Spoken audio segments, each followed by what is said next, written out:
ආයුබෝවන් සියලු දෙනාටම අද අපි ලංකා සිටීමෙන් ගේන්නේ ඕලෙවල් විභාගයේ සඳහා අනුමාන ස්ථාන 12 තමයි අද අපි සිටීමෙන් ලකුණු ගන්න බලාපොරොත්තු වෙන්නේ.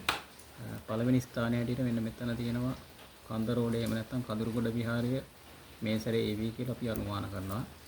ඊට පස්සේ ඌරාතොට වරායක්, ඊට පස්සේ මහාතිත්ත වරාය, මාතොට කියලාවත් මේ ගමයි.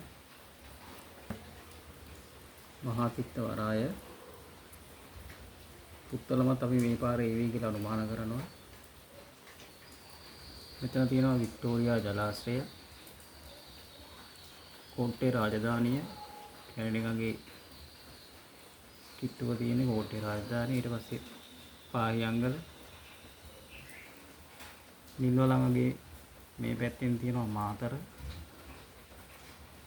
මැණික්ගඟ, ගල්ඔය ජලාශයත් අපි මේ සැරේ AV කියලා අනුමාන කරනවා. මෙතන තියෙනවා පරාක්‍රම සමුද්‍රය, ඊළඟට ෆෙඩරික් කොටුව. මෙන්න මේ ස්ථාන 12 අපි මේ සැරේ විභාගයේදී AV කියලා අනුමාන කරනවා.